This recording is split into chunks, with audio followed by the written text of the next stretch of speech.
2,677. No, that's not the number of balls in the water at the Bear Trap last year.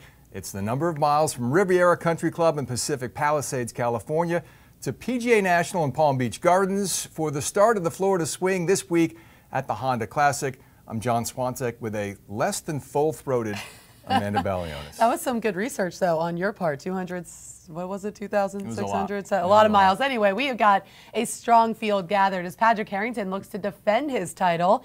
They will meet the challenge of what was the fourth toughest course on the PGA Tour last season. And, of course, that dreaded Bear Trap, well, it's waiting for him. Holes 15, 16, 17 on Jack Nicklaus's track. If you're in control of your game, or if you're in control of the tournament on Sunday, that feeling can be fleeting once you hit this daunting stretch where everything can become completely unglued in a heartbeat. Just take a look at the numbers. Yeah, now just how brutal can these holes be? Let's just say this bear has no chill. It all starts with the par 3 15th. It's not a long hole, running just under 180 yards, but between the wind and the water, this hole quickly becomes what Jack Nicklaus calls a monster. If you can survive the 15th, don't breathe a sigh of relief just yet, because ahead you got the 434-yard par 4 16th. The key here, a solid tee shot. You can start to see the light at the end of the tunnel as we reach the par 3 17th. It has been lengthened to 190 yards over water into a tiny green. And oh yeah, bunkers are on the left as well. We saw it all at the Bear Trap last year. Padraig Harrington rinsing one at 17 in regulation, losing his grasp on the tournament, sending it into a playoff with Daniel Berger. But then, in sudden death, the Irishman just stood up there. He struck a manly shot and he froze one, securing his 6th PGA Tour title and lifting a trophy on the PGA Tour for the first time in 7 years. Now, one of the sneaky best celebrations came when Paddy won, because not long after that victory, Harrington posted this photo as his victory meal. After defeating Daniel Berger, he then went and ate a burger. Almost 1 year after Harrington fired that shot on social media, I had to ask the reigning Rookie of the Year in our latest edition of By a Mulligan, what was your reaction to that? I saw it immediately after, so I took it more of like as a personal kind of thing, but then I thought about it and I'm like, you know what, I don't really care, because I'm sure I'll beat him eventually in my life, and then I'll do something funny, you know, on Instagram or Twitter, you know, against him.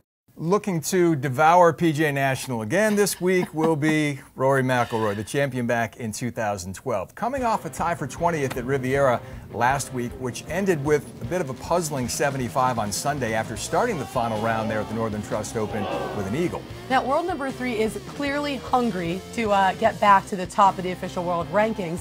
Playing stateside for the first time since the Tour Championship, I think a little rust can maybe be expected from McIlroy, but I think this week will be a truer test as to where his game actually is. Now remember, McIlroy has certainly had his share of highs and lows at this event. Can we say wisdom teeth, people? So it will be interesting to see which side he falls on this week.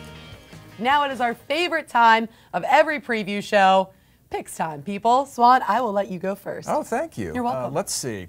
There is a player who finished 7th and 8th last 2 years at PGA National, Luke Donald, and he was going through a swing change which proved to be unsuccessful, as it turned out. So even when he was playing lousy, he was competitive there. He's won the tournament in the past.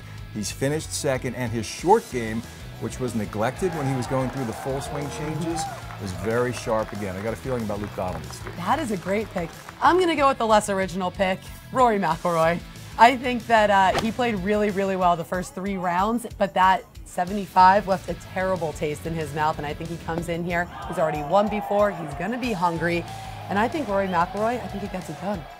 And I have a feeling we just may see Rory McIlroy in featured group coverage this week on PGA Tour Live. It all starts Thursday at 7 a.m. with our featured group, and then we'll transition over to featured holes. Look for all the big names like Fowler, Mickelson, and Rory this week at the Honda. Television airtimes for Golf Channel and NBC.